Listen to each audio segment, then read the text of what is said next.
Hello everyone, welcome to no more GK. Previous class में हमने Ganga river system के बारे में जाने थे और आज का सेशन पे हम पढ़ने जा रहे हैं ब्रह्मपुत्र रिवर सिस्टम के बारे में। चलो शुरू करते हैं।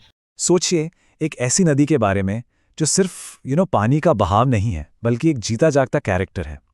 एक ऐसा कैरेक्टर जो हर नए देश, हर नई घाटी में अपना नाम, अपनी पहचान, सब कुछ बदल लेता है। आज हम और आप मिलकर ब्रह्मपुत्र के इसी रहस्यमय और शानदार सफर को परत दर परत खोलने वाले हैं। तो सवाल यही उठता है कि भाई आखिर ऐसा कैसे हो सकता है? मतलब दुनिया की सबसे ताकतवर नदियों में से एक जब 3 देशों से गुजरती है तो उसके 4-4 अलग-अलग नाम पड़ जाते हैं। ये है वो पहेली जिससे हम आज सुलझाने की कोशिश करेंगे।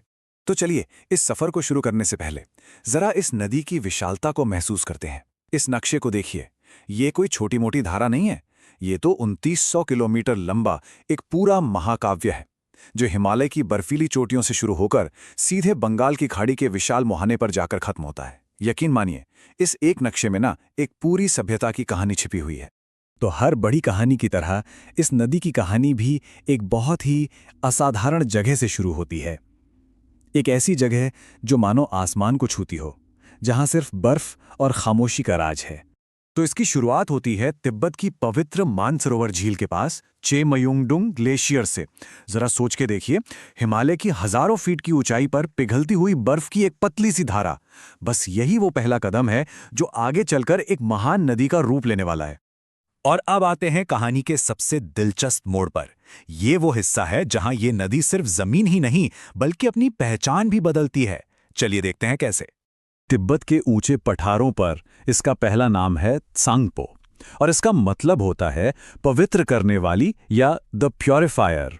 ये सिर्फ एक नाम नहीं है, ये तिब्बती बौद्ध संस्कृति में इसकी गहरी आध्यात्मिक जगह को दिखाता है। वहां नदियां सिर्फ पानी का सोर्स नहीं होती, उन्हें पवित्र आत्माएं माना जाता है। और फिर नामचा बरवा की विशाल चोटी के पास ये त्सांगपो एक ऐसा जबरदस्त मोड़ लेती है, बिल्कुल किसी कहानी के ट्विस्ट की तरह।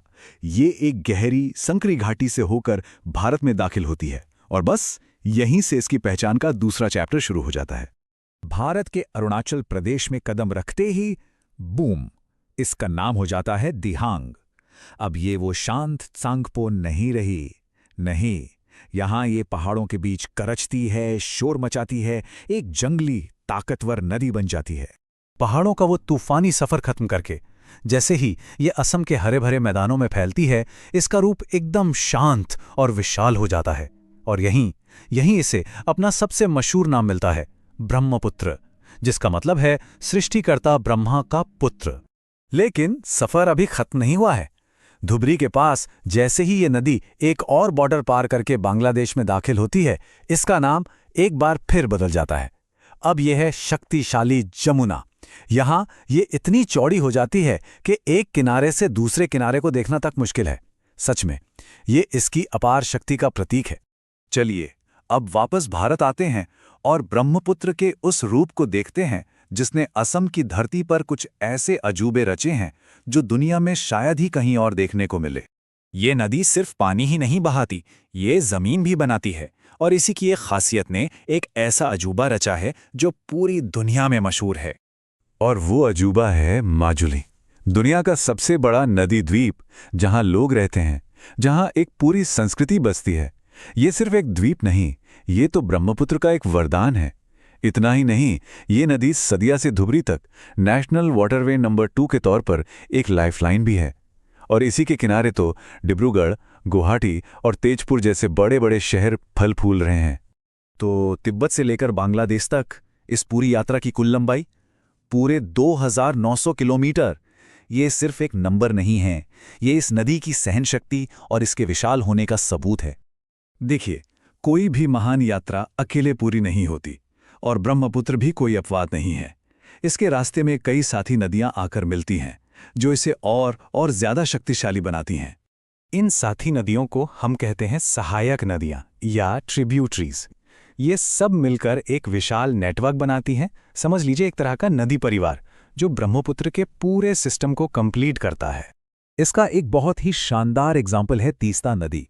ये सिक्किम की पहाड़ियों से निकलकर पूरे जोर से आती है और बांग्लादेश में जमुना यानी हमारी ब्रह्मपुत्र से मिल जाती है। और ये मिलन सिर्फ दो नदियों का नहीं है, बल्कि दो अलग-अलग इकोसिस्टम का संगम है।